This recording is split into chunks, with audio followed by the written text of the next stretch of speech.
इस समय जो गर्मी पड़ रही है वो बहुत ही भीषण है और मेरे ख्याल से पिछले कई सालों का रिकॉर्ड तोड़ गर्मी इस बार पड़ने वाली है आगे भी, क्योंकि नौतपा भी शुरू ही नहीं हुए हैं और 45 डिग्री 44 डिग्री टेम्परेचर पहले से ही हो गया है। तो इस भीषण गर्मी का हम मुकाबला पानी से कर सकते हैं। सबसे पहले तो जो पीने का पानी है उसका सेवन हम प्रचुर मात्रा में करें।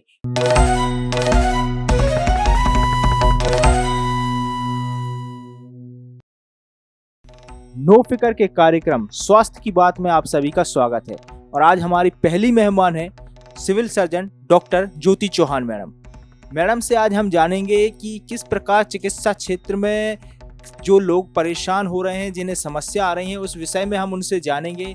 कहा जाता है कि सेव का उपयोग करते हैं लोग तो वो डॉक्टरों से दूर रहते हैं, पहले से कहावत है। लेकिन आज हम मैडम से जानेंगे कि किस प्रकार लोग बीमार हो रहे हैं, निरंतर बीमारियों से घिर रहे हैं, वो कैसे बीमारियों से बच सकते हैं, अपना बचाव कर सकते हैं और हॉस्पिटलों से और डॉक्टरों से दूरी बना सकते हैं। मैडम, आपसे जानना चाहेंगे पहले कि आज की समय में ऐसी स्थिति बन गई है कि हर घर में कोई ना कोई व्यक्ति बीमार हो रहा है, उसे हॉस्पिटल जाना पड़ रहा है, परेशानियों का सबब बन रहा है। लेकिन पहले के समय में ऐसी स्थिति नहीं थी, लोग घर पे ही स्वस्थ रह रहे थे और इतने हॉस्पिटल पर या फिर डॉक्टरों पर निर्भर नहीं थे। तो क्या कारण है और किस प्रकार वो इससे बचाव कर सकते हैं? सबसे पहले तो मैं ये बताना चाहूंगी कि आदमी जितना करीब प्रकृति के रहता है उतना ही ज्यादा स्वस्थ रहता है। और आज के समय में हो ये गया है कि हम प्रकृति से लगातार दूर होते चले जा रहे हैं। पर्यावरण दूषित हो गया है, हमारा भोजन पेय पदार्थ सभी दूषित हो गए, कुछ भी शुद्ध हमें उपलब्ध नहीं है, सब अडल्टरेटेड खाना पीना हमको मिल रहा है। इसके कारण भी बहुत सारी बीमारियां पनप रही हैं। दूसरा कारण है कि हमारी जो एज एक्सपेक्टेंसी है, लाइफ एक्सपेक्टेंसी जिसको हम कहते हैं, पहले 56 ईयर्स थी, केवल 56 ईयर्स तक लोग जिया करते थे। और जीरियाट्रिक डिजीजेस जो रहती थी, जो बुढ़ापे की बीमारियां होती थी, वो नहीं होती थी। लेकिन अब लोग रह रहे हैं, जिंदा रह रहे हैं 90 साल तक, काम कर रहे हैं 65 साल तक। तो बहुत सारी बीमारियां हैं जिनके साथ उन्हें जीना पड़ता है, क्योंकि कुछ बीमारियां ऐसी हैं जिनको आप कुछ भी कर लें, धीरे धीरे करके आपके शरीर में वो आएंगे ही। जिस प्रकार से उम्र के साथ में ऑस्टियोआर्थराइटिस, ये एक रोग होता है जोड़ों का और हड्डियों का। धीरे धीरे उम्र के साथ में कैल्शियम कम होने लगता है हड्डियों में, हड्डियां थोड़ी कमजोर पड़ने लगती हैं। और जो वेट बेयरिंग जॉइंट है, घुटने, अक्सर करके उसमें लोगों को तकलीफ हो जाती है और अक्सर जॉइंट रिप्लेसमेंट के केसेस हमको देखने को मिलते हैं। तो ये एक तरीके से कहने एजिंग की डिजीज है। एक और एजिंग की डिजीज हो गई है एथेरोस्क्लेरोसिस। इसका मतलब ये है कि हमारी खून की नलियों का अगर बहाव ठीक से चलता रहे तो हमें ना हार्ट डिजीज होती है ना ब्लड प्रेशर की बीमारी होती है। लेकिन उसके अंदर अगर फैट डिपॉजिट होने लग जाए, इसी को एथेरोस्क्लेरोसिस का मतलब ये हुआ कि अंदर जो डिपॉजिट हो गया फैट, उसके कारण रास्ता बहुत पतला हो गया। उस सक्रिय रास्ते में से अगर किसी चीज को जाना पड़े, ब्लड को जाना पड़े, तो उसको प्रेशर ज्यादा लगाना पड़ेगा। अगर आपको कम जगह से निकलना हो तो बहुत मेहनत से जाना पड़ेगा, बहुत सारी जगह से निकलने तो आराम से निकल जाएंगे। तो ब्लड को भी बहुत मुश्किल से निकल पाता है, तो ब्लड प्रेशर बढ़ जाता है। तो एक और लाइफस्टाइल डिजीज जो उम्र के साथ होती ही होती है, वो है ब्लड प्रेशर। और यही जो थक्के बन गए हैं खून की नलियों में, यही थक्के वहां से डिसलॉज होकर, यानी वहां से विस्थापित होकर यदि हार्ट में चले जाते हैं तो हार्ट अटैक आ जाता है, और यही अगर ब्रेन में चले जाते हैं तो स्ट्रोक हो जाता है और पैरालिसिस हो जाती है कि आपके हाथ पैर निष्क्रिय हो जाते हैं। तो ये जो बीमारियां हैं, ये पहले कम देखने को मिलती थी, अब ज्यादा देखने को मिल रही हैं, क्योंकि हम लंबे समय तक जीवित रह रहे हैं। इसके अतिरिक्त पहले के जमाने में इतनी सारी इन्फेक्शियस डिजीजेस थी, मतलब संक्रमण जनित रोग हुआ करते थे। पता चला कि एक गांव में हैजा फैला तो पूरे का पूरा गांव ही नष्ट हो गया, है ना। अब हैजा फैलता है, हैजा का वैक्सीन है हमारे पास, हैजा हम फैलने नहीं देते, होने नहीं देते हैजा, तो हम बच जाते हैं उससे। और यदि हैजा हो भी गया हमको तो हम एडमिट हो जाते हैं अस्पताल में। डिहाइड्रेशन के कारण लोग मरते थे कि उनके अंदर से शरीर में पानी की कमी हो जाती थी, अब हम ड्रिप चढ़ा के पानी की कमी को ठीक कर लेते। तीसरा कारण होता था रीनल फेलियर, किडनी फेल हो जाती थी क्योंकि इलेक्ट्रोलाइट्स गड़बड़ होते थे।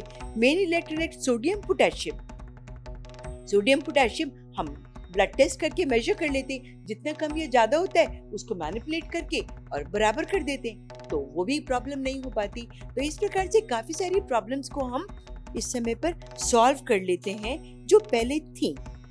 एंटीबायोटिक्स बहुत अच्छी हो गई हैं। एक अकेली पेनिसिलिन ऐसी एंटीबायोटिक थी जिसने कि एक तरीके से कहना चाहिए रेवोल्यूशन कर दिया था मेडिकल फील्ड में। अलेक्जेंडर फ्लेमिंग की ये खोज थी, इसने बहुत ही अच्छी तरीके से हमारे चिकित्सा जगत को फायदा किया। और अभी हमारे यहाँ पे जितनी भी सर्जरी होती है, हम तो भी 3 दिन या 5 दिन दवाई देते हैं। विदेशों में तो कोई एंटीबायोटिक दी ही नहीं जाती। आप बिलीव करिए, उनको अपने स्टेरिलाइजेशन पे इतना भरोसा है कि वो संक्रमण रहित स्थान पर ऑपरेशन कर रहे हैं, संक्रमण रहित औजारों को इस्तेमाल कर रहे हैं, संक्रमण रहित प्रक्रिया को इस्तेमाल कर रहे हैं कि उन्हें कोई एंटीबायोटिक ही नहीं देना। और मरीज फर्स्ट क्लास स्वस्थ होकर चले जाते हैं, 24 घंटे में पट्टी हटा देते हैं और मरीज अपना खाना पीना शुरू कर देते हैं, घर जाके आराम से रहते हैं। तो ये परिवर्तन हो रहे चिकित्सा जगत में। और एक चीज चिकित्सा जगत में परिवर्तन बहुत बड़ा लाई है, वो है रोबोटिक सर्जरी, लेजर सर्जरी। हम हाथ लगाते ही नहीं, हम कंप्यूटर पे बैठे रहते हैं और रोबोट जिसकी की कहना चाहिए टांगे काम करती रहती हैं, उसकी ग्रिप हम अपने हाथ से चीज पकड़ते हैं तो हमारी उंगली और अंगूठे के बीच की जगह घेर लेती है। अंदर जाके ऑपरेशन की जगह पे वहां पे पतली सी 1 मिलीमीटर की आर्म चली जाती है और कम से कम जगह में उस चीज को थक्के को उठा के निकाल लाती है। ब्रेन सर्जरी में हम आसपास की कोई जगह को परेशान नहीं करते। हार्ट सर्जरी में, लिवर सर्जरी में, किडनी सर्जरी में इतनी बढ़िया सर्जरी हो गई है कि कैंसर के मरीज 20-20 साल तक जीते हैं। एक समय पे यूं था कि कैंसर हो जाए तो आदमी सोचते थे अब तो जीवन का अंत है, वो तो डेथ सेंटेंस लगता था, और अब पूरी जिंदगी जी देते हैं। इसके बावजूद हार्ट में स्टेंट डल जाता है, वो जो मैंने बताया नैरोइंग हो गई थी उसको हटा देते हैं और एक स्प्रिंग जैसी चीज ब्लड वेसल के अंदर घुसा देते हैं, वो खोल देती है रास्ते को और खून आराम से जा सकता है, ब्लड प्रेशर भी ठीक हो जाता है, हार्ट डिजीज भी नहीं होती। तो ये कुछ परिवर्तन हुए चिकित्सा क्षेत्र में जिसके कारण बेहतरी हुई है। लेकिन पर्यावरण का जो प्रदूषण हुआ है उसके कारण बीमारियां बढ़ी भी हैं। मैम, अब आपसे जानना चाहेंगे कि गर्मी का मौसम चल रहा है, गर्मी में काफ़ी लोग बीमार होते नज़र आते हैं। पानी की समस्या से, कि पानी की कमी की वजह से भी बीमार होते हैं, बढ़ती गर्मी की वजह से भी बीमार होते हैं। तो उससे कैसे बचा जा सकता है कि जो लोग फील्ड पे काम करते हैं, दिन में काम करते हैं गर्मी के समय में, तो वो बीमारियों से कैसे बच सकते हैं? बहुत सही प्रश्न समसामयिक विषय पर आपने किया है। इस समय जो गर्मी पड़ रही है वो बहुत ही भीषण है और मेरे ख्याल से पिछले कई सालों का रिकॉर्ड तोड़ गर्मी इस बार पड़ने वाली है आगे भी, क्योंकि नौतपत अभी शुरू ही नहीं हुए हैं और 45 डिग्री 44 डिग्री टेम्परेचर पहले से ही हो गया है। तो इस भीषण गर्मी का हम मुकाबला पानी से कर सकते हैं। सबसे पहले तो जो पीने का पानी है उसका सेवन हम प्रचुर मात्रा में करें, कम से कम 2 से 3 लीटर पानी प्रतिदिन इसका सेवन करें। अगर हम नहीं करते हैं और बाहर निकलते फील्ड में तो इनसेंसिबल लॉसेस होते हैं। इनसेंसिबल लॉसेस मतलब हमारा पसीना निकलता है, हमें पता ही नहीं चलता कितना पानी शरीर से निकल गया, उतना पसीना हमारा निकल जाता है। कभी आप देखिएगा पूरे दिन अगर आप फील्ड पर काम करके घर लौटते हैं तो दिन में आपको कभी एक बार भी पेशाब नहीं जाना पड़ा। क्यों नहीं जाना पड़ा? क्योंकि आप उसके जरिए जितना यूरिन में पानी निकालते थे उतना तो आपको पसीना ही निकाल चुका, अब यूरिन बनी ही नहीं, और जो शाम को आप पेशाब जाएंगे वो बिल्कुल गाढ़े पीले रंग की होगी, कभी कभी ब्राउन। आपको डर लगेगा कि क्या हो गया, कई बार आपको जलन होने लग जाएगी पेशाब में। महिलाओं में ये समस्या बहुत ज्यादा देखने को मिल रही है, यूटीआई हम इसको कहते हैं। और यूरिनरी ट्रैक्ट इन्फेक्शन महिलाओं में जन्नांग भी उतने ही पास होते हैं यूरिनरी ट्रैक्ट के बिल्कुल पास, तो उसको जेनिटल इन्फेक्शन भी हो जाता है। और ये जेनिटल इन्फेक्शन कभी कभी इतना खराब होता है कि उसको सफेद पानी, श्वेत प्रदर की समस्या देता है, पीआईडी इन्फेक्शन देता है और इनफर्टिलिटी तक पैदा कर देता है, यानी उसके बच्चे न हो ऐसी तक समस्या उसको आ सकती है अगर उसके जेनिटल ट्रैक्ट में इन्फेक्शन हुआ और लंबे समय तक रहा तो। मैम, जैसे आपने बच्चों की बात की तो महिलाओं में एक और समस्या जैसे देखी जा रही है कि पहले महिलाएं घर में ही नॉर्मल डिलीवरी हो जाती थी, लेकिन वर्तमान समय में एक ये समस्या देखी जाती है कि नॉर्मल डिलीवरी कम देखी जाती है, ऑपरेशन से ज़्यादा बच्चे होते हैं। तो इसमें ये क्या कारण है कि पहले डॉक्टर्स की उतनी ज़रूरत नहीं पड़ती थी, देखते थे कि दाई के द्वारा ही ये डिलीवरियाँ हो जाती थी, लेकिन वर्तमान समय में इसमें समस्या देखी जाती है, क्या कारण? बहुत ही उपयुक्त प्रश्न आपने किया है। बहुत लोगों के मन में ये विचार आता है कि क्या, लेकिन होता ये था कि आपने सुना होगा मुमताज महल की 14 बच्चे हुए थे, 14वें बच्चे में जाके पीपीएच के कारण उसकी मृत्यु हुई। तो 13 बच्चों में से जिंदा कितने रहे ये तो कोई जानते ही नहीं। 7-8 बच्चे होना तो बिल्कुल आम बात थी, अब 1 या 2 बच्चे होते हैं। और चीजें इतनी परिवर्तित हो गई हैं कि जो ideal time of child bearing था 18 to 25 इयर्स, उतने में 30 साल को हम मानते हैं एल्डरली प्राइमरी ग्रेविडा। तो शरीर वैसे रिस्पॉन्ड नहीं करता जैसे कि नॉर्मली करता है। अगर 18 से 25 वर्ष की लड़की की डिलीवरी हो रही है तो उसकी नॉर्मल होने की संभावना ज्यादा है। और अभी भी आप देखिए ग्रामीण क्षेत्रों में बहुत सारी नॉर्मल डिलीवरीज हो जाती हैं, लेकिन कुछ ही कॉम्प्लिकेट होती हैं। और पहले होता ही था कि इतने सारे बच्चे हुए, 10 बच्चों में से 2-4 तो जिंदा रह ही जाते थे। अब 2 ही बच्चे पैदा हुए और एक भी मर गया तो डॉक्टर को सू कर देगी, केस लगा देगी और डॉक्टर पूरी जिंदगी जवाब देते रहेगा कि क्या हुआ क्या नहीं हुआ। अगर उसने लास्ट मिनट पे, जो कि मैंने आपको बताया ना, लेट मैरिज हुई, 30 इयर्स में शादी हुई, 32 साल में, 37 साल में ऐश्वर्या राय के बच्चा पैदा हुआ, इतने साल की उम्र में अगर बच्चे पैदा होंगे तो प्रकृति के विरुद्ध हम चल रहे हैं। जब हम प्रकृति के विरुद्ध चलते तो प्रकृति हमारे साथ नहीं देती। वो नॉर्मल डिलीवरी करने में पैसेज, पैसेंजर और प्रेशर, ये तीनों चीजें गड़बड़ा देती है। इन तीनों में से कोई भी चीज गड़बड़ाती है तो नॉर्मल डिलीवरी नहीं होती। तो वो रास्ता खराब कर देती है, या महिला में इतनी ताकत ही नहीं लगाने की होती कि वो कर पाए, या बच्चा इतना हेल्दी हो जाता है कि वो सीपीडी कर देता है, स्केफेलोपेल्विक डिस्प्रपोर्शन। ये 3 कारणों से सिजेरियन की संख्या ज्यादा बढ़ रही है। और एक कारण है, अब हम मदर और फीटस 2 इंडिविजुअल मानते हैं।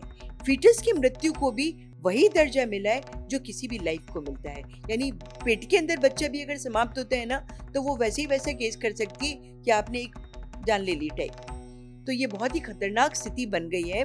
तो इसलिए गर्भावस्था के दौरान भी महिला का बहुत ध्यान रखा जाना चाहिए, रखा जाता है, और डिलीवरी के समय भी। और महिलाएं आजकल आके बोलती हैं हमारे तो ऑपरेशन कर दो, हम तो दर्द नहीं लेंगे। मतलब महिलाओं की प्रकृति भी बदल गई है। उनको भी ये चाहिए कि हम 8 दिन पड़े रहे बिस्तर पे, कोई बात नहीं, यहाँ से ड्रिप जाती रहे कोई बात नहीं, पेट कट जाए कोई बात नहीं, लेकिन हम कुछ नहीं करेंगे। अपने आप डॉक्टर करिए और निकाल के बच्चा हमारी गोद में दे दीजिए। अगर ये मेंटालिटी के साथ महिलाएं आएंगी तो सिजेरियन की संख्या तो बढ़ेगी। मैम, एक और चीज़ देखी गई है अभी महिलाओं में कि इनफर्टिलिटी काफ़ी ज़्यादा बढ़ी है पहले की। जैसे आपने बताया कि पहले बच्चों की संख्या बहुत ज़्यादा होती थी, लेकिन वर्तमान समय में इनफर्टिलिटी काफ़ी ज़्यादा देखी जाती है। तो इसका क्या कारण आ रहा है सामने, कि इसके लिए क्या नज़रिया है? इनफर्टिलिटी के एक्चुअली 3 फैक्टर्स होते हैं, मेल फैक्टर, फीमेल फैक्टर और एक इडियोपैथिक, जिसका पता ही नहीं होता कि क्यों है। तो इसको 1/3 का रेशियो होता है बेसिकली।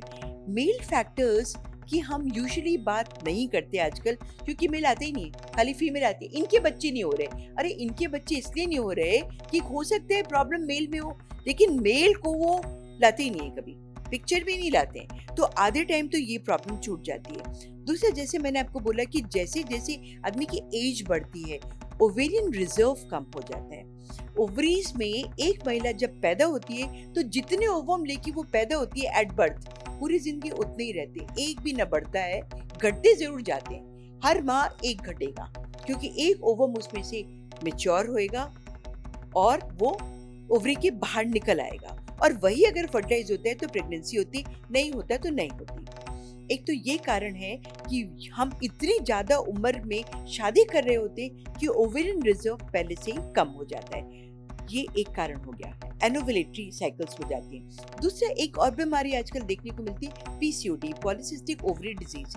इसके बहुत सारे कारण होते हैं, जिसमें से एक कारण होता है ओबेसिटी।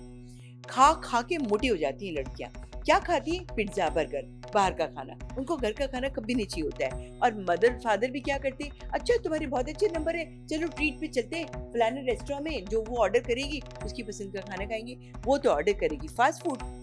ये फास्ट फूड की फास्ट लाइफ की कॉन्सिक्वेंसेज है कि पीसीओडी बहुत बढ़ गया है। और पीसीओडी बढ़ने में क्या होता है कि एक ही जगह बहुत सारे ओवम मैच्योर होते हैं और कोई भी नहीं परिपक्व होता, तो इनफर्टिलिटी हो जाती है। दूसरा कारण ये हो जाता है इनफर्टिलिटी का। तीसरा कारण होता है स्ट्रेस। आदमी इतना स्ट्रेस में रहता है कि वो अपनी नॉर्मल लाइफ तो जी ही नहीं पाता। आधे टाइम तो वो अमेरिकन एजेंसी या किसी फॉरेन एजेंसी के साथ में कॉल सेंटर पे काम कर रहे हैं, उनकी बायोरिदम रिवर्स हो गई है। वो रात को काम कर रहे हैं, दिन को सो रहे हैं। अब दिन को सो रहे हैं तो नींद ही नहीं आ रही, दिन को वो सो रहे हैं, उनके पति नहीं है, पति काम पर चले गए, वाइफ घर पे, वाइफ काम पे चलेगी, पति घर पे, दोनों इकट्ठे ही नहीं रहते, दोनों की पोस्टिंग अलग अलग है। तो ये भी एक बहुत बड़ा फैक्टर हो गया है। जब आप इनफर्टिलिटी को उसकी डायग्नोसिस से देखते हैं तो बहुत सारे लोग कहते हैं हमारी शादी को 5 साल हो गए, बच्चे नहीं हुए, मगर वो 5 साल में साथ कितने रहे? 6 महीने भी नहीं रहे। तो हम लोग की डेफिनेशन से इनफर्टिलिटी हम तब मानते हैं जब 2 साल तक एक कपल इकट्ठा रहे, नॉर्मल लाइफ बिना कॉन्ट्रासेप्शन की जिए और बच्चे नहीं हो। अभी वो 6 महीने में परेशान हो जाते हैं और 6 महीने वो 5 साल में निकाल पाए साथ रहने के। तो अब जो सर्कमस्टेंसेस बन गए हैं ये इनफर्टिलिटी को न्योता दे रहे हैं। अब मैम आपसे जानना चाहेंगे कि एक बहुत बड़ा सवाल ये है कि कोरोना काल में लोग जो ठीक हुए हैं, जिन्होंने कोरोना को फेस किया है और उसके बाद जो उनको रिएक्शंस हो रहे हैं, उसके बाद जो फेस कर रहे हैं, वो उनको कई बीमारियां फेस करनी पड़ रही हैं, तो वो उनसे कैसे बचाव कर सकते हैं? कई समस्याएं, कई को बाल झड़ने की समस्याएं, किसी को घुटने के दर्द, किसी को दांतों में समस्या आ रही है, तो किसी को पेट में दर्द की समस्या आ रही है, तो इन समस्याओं से कैसे निजात पा सकते हैं वो? कोरोना एक ऐसे रोग था जिसने कई छुपी हुई बीमारियों को बाहर निकाल दिया। कई लोगों को पता ही नहीं था कि उनको डायबिटीज थी या ब्लड प्रेशर था। वो तभी पता चला जब वो अस्पताल में भर्ती हुए और कॉम्प्लिकेशन हुआ। कितने लोग तो घर पे ही रह गए, ठीक भी हो गए, उनको पता ही नहीं चला कि उनको कोरोना कब हुआ था। टेस्ट कराए तो पता चला पॉजिटिव है, टेस्ट नहीं कराते तो कभी पता ही नहीं चलता कि वो पॉजिटिव थे। तो ये आपकी इम्यूनिटी पे डिपेंड करता है, आपका इंटरनल एनवायरनमेंट बॉडी का कैसा है कि आप किसी बीमारी से कैसे जूझते हैं।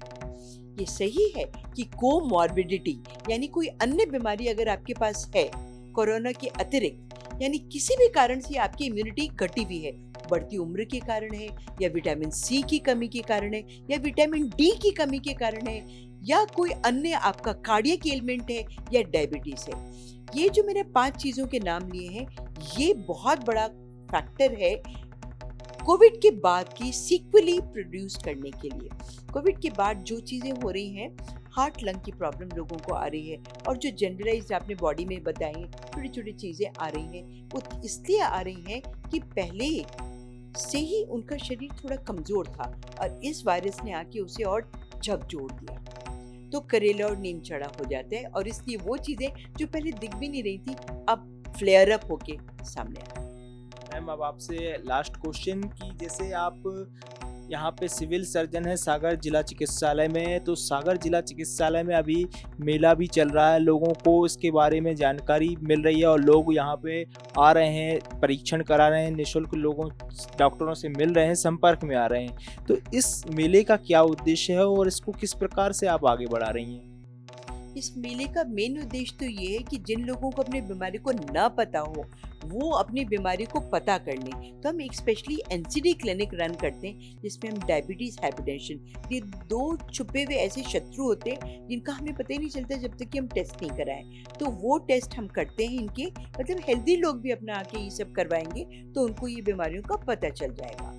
एक हम हेल्थ रजिस्ट्री कर रहे हैं, उनकी हेल्थ आईडी बना रहे हैं। मान लीजिए वो आज की तारीख में बीमार पड़े हैं और 2 महीने बाद, 1 साल बाद वो बॉम्बे में है और वहाँ भी अपनी हेल्थ आईडी का नंबर एक रहेगा, जनरेट होएगा, वो दिखा देंगे तो उनकी पुरानी सब बीमारियां, सारा इलाज उस पर आ जाएगा। एक नंबर, एक यूनिक आईडी नंबर उनको मिलेगा और उससे वो इंडिया भर में क्या दुनिया भर में कहीं भी पहुंच जाए, उस यूनिक नंबर से अपनी पिछली सारी बीमारियों का पता करवा सकते हैं और बहुत सारी फाइलें ले जाने की जरूरत नहीं है। और किसी को नहीं पता होता बीमारी कब आ जाए, किसी को नहीं पता होता एक्सीडेंट कब हो जाए और आपको अस्पताल का मुंह देखना पड़ जाए। ऐसे समय पे इस तरीके की चीजें काम आती हैं। तो मेरी ये गुजारिश होगी कि सभी लोग हेल्थ आईडी बनाएं। इसी प्रकार से हम एक आयुष्मान कार्ड इसमें बना रहे हैं। आयुष्मान कार्ड से हम 5 लाख रुपए तक का जो है जांचें या इलाज निःशुल्क करवा सकते हैं उन अस्पतालों में जो आयुष्मान से संबद्ध है। तो इस प्रकार के 4-5 अस्पताल हमारे यहाँ हैं, वो सुपर स्पेशलिटी हॉस्पिटल्स हैं, वो हमारे यहाँ उनके सभी स्पेशलिस्ट आए हुए हैं, अपनी सेवाएं दे रहे हैं। तो ऐसे कोई भी मरीज जो आयुष्मान कार्ड होल्डर है और उनको कितनी भी बड़ी सर्जरी कराना हो तो निःशुल्क उन अस्पतालों में भी हो जाएगी। ये फायदा हो रहा है कार्ड बनने का। इसके अतिरिक्त हम कार्ड जैसे बन रहा है तो आम व्यक्ति कोई भी ये कार्ड बनवा सकता है?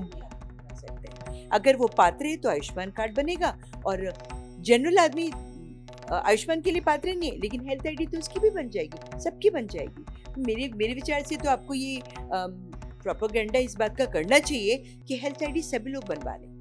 हेल्थ आईडी हमेशा के लिए फायदेमंद होगी, पर आयुष्मान तो बीपीएल वालों के लिए ही रहेगा, जो पात्र होंगे उनका ही बनेगा। फिर ये जांचें हो जाएंगी हमारी, तो हम सब रोग पकड़ लेंगे और उनको ठीक भी कर देंगे। एक और हम इसमें सुविधा दे रहे हैं कि जो हमारे रेफर्ड केसेस थे, ब्लॉक पे 12 ब्लॉकों में हमारे मेले लगे थे और वहाँ पे उन्होंने कुछ ऐसे रोग चयनित किए थे, ऐसे रोगी चयनित किए थे जिनका इलाज वहाँ संभव नहीं था, स्पेशलिस्ट लेवल पे संभव था। तो वो अब कल और आज में हमारे यहाँ आए हैं करीब 1,500 इस प्रकार के मरीज हैं।